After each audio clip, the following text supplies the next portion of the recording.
Well, we are hearing I from... think that we covered a lot of different issues. I'm hoping that voters saw the stark difference at hand here. I believe that we were strong, and I'm sure that the people of Michigan will believe that as well.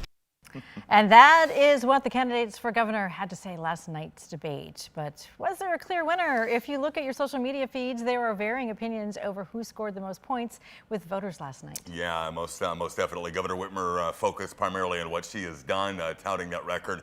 Tudor Dixon talked about what she should have done differently. Earlier today, I talked with an expert on Michigan politics to get his thoughts on that first debate. Well, Thursday night's debate was the first time the two candidates for governor appeared on the same stage together. John Truscott, CEO of the public affairs firm Truscott Rossman, joins us now. John was also press secretary for Governor Engler. John, thank you for joining us and welcome aboard. My pleasure. Any first impressions of the debate you care to share with us right off the bat? Yeah, and I listened to the debate. I was in the car driving, so I didn't have the visual cues necessarily. So you tend to pay attention a little bit more to what is spoken. I thought Governor Whitmer did exactly what she had to do. She stood up there, didn't make any big gaffes or errors. But I think the big surprise was Tudor Dixon. She outperformed all of her expectations and really set herself up as a credible candidate. So I kind of look at this as the new phase of her campaign. She really performed well last night. Okay, now, John, have you gleaned anything from that? Is there a clear winner, I guess, in your estimation there? I think if you're going by expectations of what people expected to get out of it, looking at the media coverage today and what was written, I definitely think Tudor Dixon was the winner. She's not a runaway winner or anything like that, but by outperforming her expectations, by giving her campaign some life, I think she definitely scored more points and gets more benefit out of the debate. Any missed opportunities that you saw?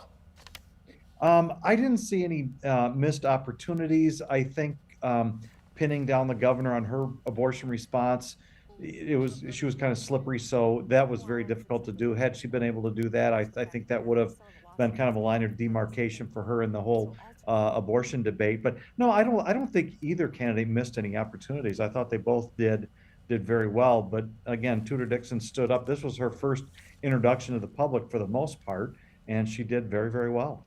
Now, is it a little, she did introduce herself to the public, folks watching the debate. Is it a little too late, I guess, in the campaign season for that first interaction to really have occurred? There is no doubt that it's late. I don't think it's too late yet, but the Dixon campaign, it has been hamstrung because they haven't had money. They've got a non-functioning Republican Party that isn't performing the normal tasks that the party would do for a candidate. So they don't have that. They're missing a lot of the basic elements of a campaign. So given the fact that she's in this, that I would expect after this performance and just the exposure, the numbers will tighten up a little bit. I think this just became a much more competitive race. Now, John, I wanted to talk strategy for a minute. Governor Whitmer, really seemed to focus on some of these bipartisan efforts, unity, what she views as her accomplishments, while we, really saw Tudor Dixon focusing on what she sees as the governor's missteps, some of those failures in office. Do you have any thoughts on that?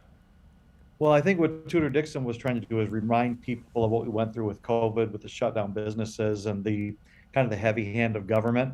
Governor Whitmer, I would have done the exact same thing. She's dealing with a Republican legislature. They have had some pretty significant accomplishments. You can quibble about who gets the benefit out of that, but clearly they've gotten some things done.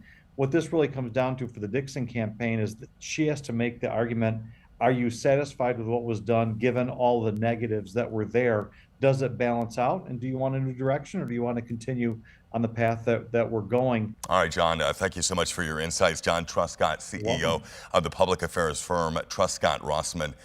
Thank you again for taking the time. We appreciate it.